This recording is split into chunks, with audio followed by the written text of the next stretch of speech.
ರೈತ ಸಹಜವಾಗಿ ತನ್ನ ಒಂದು ಜನಪದ ನುಡಿಯನ್ನು ಮಾತಾಡಿದ್ದಾರೆ. ಅದರಲ್ಲಿ ಒಂದು ಸ್ವಲ್ಪ ಅಷ್ಟು ಶಬ್ದಗಳು ಬಳಸಿದ್ದಾರೆ. ಅದನ್ನು ಹಿಡ್ಕೊಂಡು ಇವ್ರು ಮಾತಾಡಿದಕ್ಕೆ ಇವತ್ತು ರೈತ ಸಮುದಾಯದ ಇಲ್ಲದೆ ಇರ್ಬೋದು, ಏನೂ ಇರಲಿ. ಒಬ್ಬ ತಹಸೀಲ್ದಾರ್ ಒಬ್ಬ ಅಧಿಕಾರಿಗೆ ನಾಡಿ ಮಿಡಿದು ಗೊತ್ತಿರೋದಿಲ್ಲ ಅಂತಲ್ಲ, ಒಳ್ಳೆಯ ಅಭ್ಯಾಸಗಳು ಇರ್ತಾರೆ ಅವರು.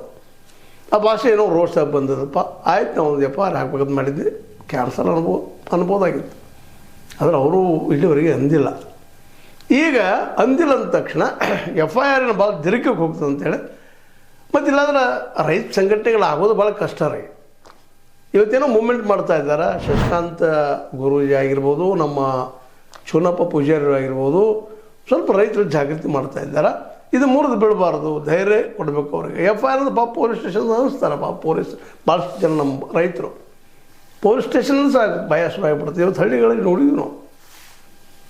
ಅದಕ್ಕೆ ನಮ್ಮ ಗುರುಗಳೊಬ್ರು ಅಂತಿದ್ರು, ಏನಿಲ್ಲಪ್ಪ ನಾ ಪ್ರೊಫೆಸರ್ ಆಗಿದ್ದೀನಿ, ನನಗೆ ಯಾರು ಕಿಮ್ಮತ್ತು ಕೊಡೋದಿಲ್ಲ. ಆದರೆ ಒಬ್ಬ ಪೊಲೀಸರು ಕೈಯಾಗ ಲಾಠಿ ಹಿಡ್ಕೊಂಡು ಹೋದ್ರೆ ಹಳ್ಳಿಯಾಗ ಬಡ ಬಡ ಹಿಂದೆ ಸಿಗ್ತಾರೆ, ಎಲ್ಲ ಕಡೆಯಿಂದ ಸಿಗ್ತಾರೆ, ಹರಿಸ್ತಾರೆ ಅಂತೇಳಿ. ಅಷ್ಟರ ಮಟ್ಟಿಗೆ ಇವತ್ತು ನಮ್ಮ ಹಳ್ಳಿಗಾಡದಲ್ಲಿ, ಇದು ಶಹರದಲ್ಲೂ ಇದ್ರ ಅರ್ಥ ಇಲ್ಲ ಅಂತಲ್ಲ. ಪೊಲೀಸರು ಅಂದ್ರೆ ಭಯ ಪಡ್ತಾರೆ. ಪೊಲೀಸ್ ಸ್ಟೇಷನ್ ಹೋಗಿ ಕಂಪ್ಲೇಂಟ್ ಕೊಡೋದ್ರೆ ನಾವು ಅಲ್ಲಿ ನೀವು ಅಲ್ಲಿ.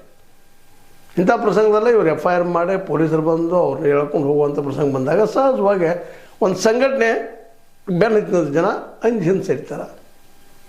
ಅದಕ್ಕೆ ಇವತ್ತು ಅವ್ರ ಪರವಾಗಿ, ರೈತರ ಪರವಾಗಿ ಇವತ್ತು ಬಂದು ಚೂರಪ್ಪನವರು ನಾವು 19 ತಾರೀಕಿಗೆ ಹೆಚ್ಚು ಒಂದು 14 ಜಿಲ್ಲೆಗಳಿಂದ ನಾವೆಲ್ಲರೂ ರೈತರನ್ನ ಕರೆದು ನಾವು ಪ್ರತಿಭಟನೆ ಮಾಡ್ತೀವಿ ಅಂತ ಹೇಳ್ತಾ ಇದ್ದಾರೆ.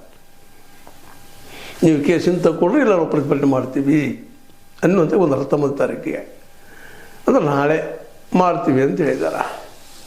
ಈಗ ತಹಸೀಲ್ದಾರ್ ಅವರು ಹಿಂದೆ ತಗೊಳ್ತಾರೋ ಇಲ್ಲ ಅವ್ರಿಗೆ ಬಿಟ್ಟು ವಿಷಯ.